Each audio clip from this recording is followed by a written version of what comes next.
Hey guys, are you constantly writing real estate offers and you're coming in second, third, fourth place and just not getting the property?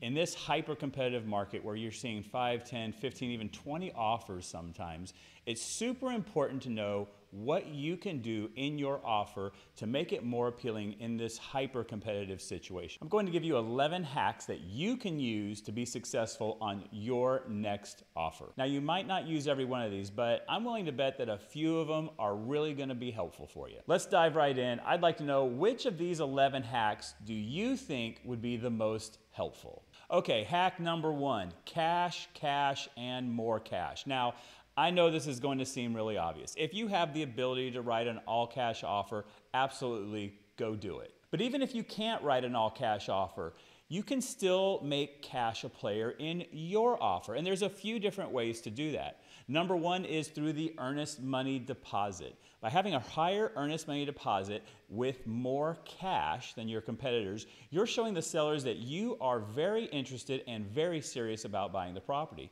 Let's say, for example, you're only able to come in with 20% cash on a transaction. Why not put all 20% as your earnest money deposit? It's still protected in most states all the way through your inspection, so it doesn't really have any risk. But it shows the sellers that you're very serious. In a market where other people are maybe doing 1% or 5% earnest money deposit, this will help you stand apart. Another thing you can do is, even if you can't do an all-cash offer, you can raise your cash even if you don't have cash right now. How do you do this? Well, let me tell you, if you're writing an offer that's contingent upon the sale of another property, you can forget it. Those things just go right to the trash pile. However, that property that you might need to sell, well, I bet you've gained some equity in the last 2 years. Why not do a home equity line of credit, unlock a few thousand, 10,000, hundreds of thousands of dollars for your offer? Then you sell the house after you get into your new property. You'll still have to income qualify for the loan, but it does bring more cash into the transaction, and that shows you to be very serious. The number 2 hack, make your offer as clean as possible. Have as little for the sellers to do. Does it really need to have a professional cleaning for $1,000 that they need to schedule out? Does it really need steam cleaning on the carpet? Are these things that you could do later? If you win the property, but you have to hire your own cleaners afterwards, is it worth it? Taking that away from the seller and making it as clean as possible is really going to help make your transaction smoother and make your offer more appealing. There can be other terms that you may want to consider getting rid of in your particular market. As always, talk to your realtor and see what you can do to make your offer as clean as possible. Number 3, work with an agent who has a good reputation. I can't stress enough how important it really is. If you have someone who's working with dozens of potential buyers and their agents, and they have bad experiences with some agents because they're very difficult to deal with in the transaction, those agents and their clients are going to consistently find that they're losing out. Whereas other agents who have a great reputation for bringing the deal all the way to close and being pleasant while doing it, they're going to have a better chance of getting their offer accepted. The seller's agent is going to talk up that offer more. They're going to tell their clients that this is a good agent to work with. I've worked with them before. They're a great partner in the transaction, and that is going to help. So don't underestimate number 3, work with an agent who has a great reputation.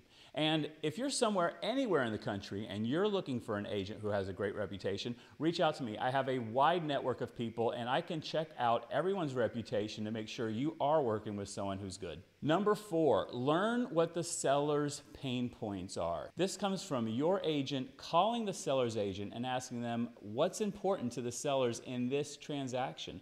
Oftentimes, price is a big factor, but it's not the only factor. There may be other situations that exist to the sellers that are super important to them.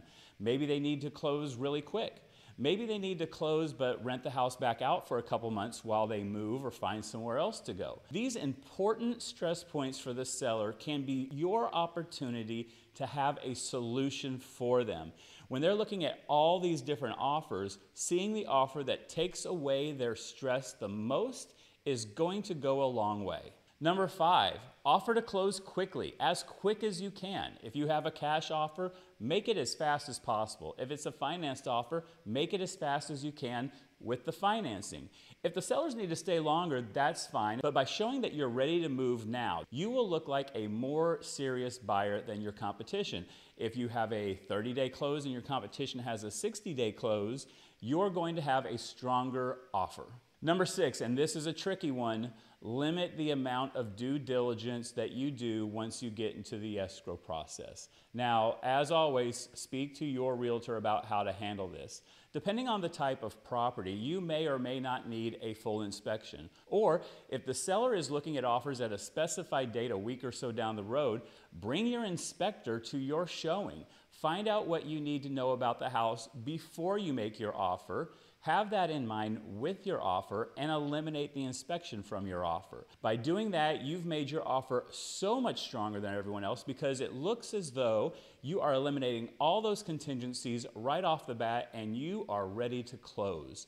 This is a really big one. I have won multiple transactions by eliminating the inspection by having our inspector come in early to the process. We've even been able to beat all cash offers when we were 20% cash and 80% finance. This is really a big one. But again, you have to be very careful about how you do it and when you do it. And you have to understand, if you get no inspection, you're really opening up yourself to some liabilities. So as always, check with your local real estate advisor and consider bringing your inspector out before you make your offer. Number 7, now this is the big one. This is what you absolutely should be doing 100% of the time in a competitive situation. If you've been making offers and losing over and over and you're not doing this one thing, your agent isn't doing you a service. Add an escalation clause to your contract. An escalation clause tells the sellers that yes, we're offering, say, $800,000 for your property listed at $800,000, but we're willing to beat your next best offer by some amount, let's say $5,000, all the way up to whatever your cap is, let's say $875,000. Now, if the next best offer comes in at $840,000, you've told them you're willing to go to $845,000. This is better than just going to $875,000 right off the top, because if you do that, you just left a bunch of money on the table. At the same time, this allows you to be competitive with any offer up to where you're comfortable at.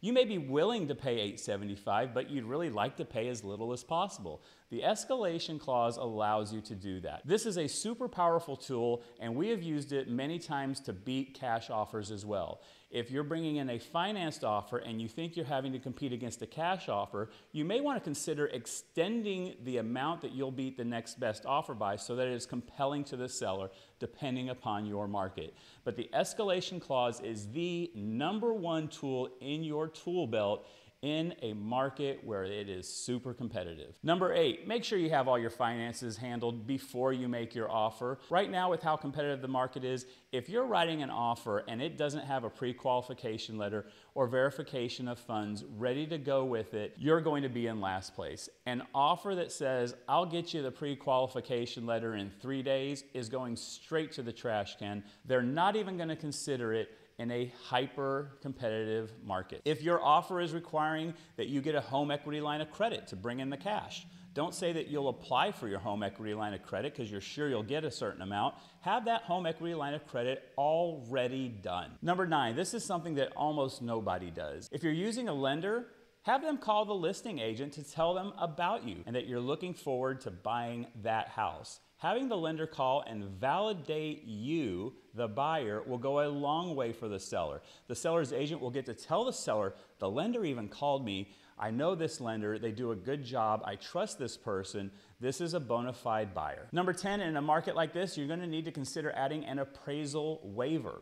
An appraisal waiver is a document that says, hey, even if we offer $900,000 and the appraisal comes in at $880,000, we're still willing to make up the difference in cash we need to get the loan, even though the property was valued at $880,000. This is something that happens when you have trailing appraisals in a market like we have now. And finally, number 11, this is a biggie. It's another one that doesn't happen as often as it should.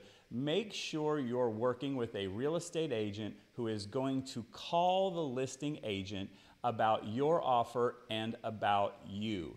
They should be calling them multiple times. You can't establish that relationship through text and through email. They need to call and tell about you when they're going to show the property. They need to talk about you when they're making the offer. They need to follow up and make sure the agent knows that you're a serious buyer. I know in some states these buyer love letters are no longer allowed, but your agent can still call the listing agent and make sure that they know you. By doing that, you are already beginning the partnership of your agent and their agent working together in this. And they're going to have a more emotional connection to you and your offer by actually speaking than another agent who's just sending text messages. Okay, I hope you found these useful. All 11 of these are excellent opportunities for you to hack your next offer. I'd like to know which ones you think are the best, which ones are new to you, and have you tried some of these before? Again, if you need to work with someone somewhere in the country who's using these types of skills to help you as a buyer, let me know. I'll put you in contact and refer you to someone no matter where you are. I'm Mike Drutar. I hope you found this helpful. If you like this, hit the subscribe button, and I'll see you again real soon.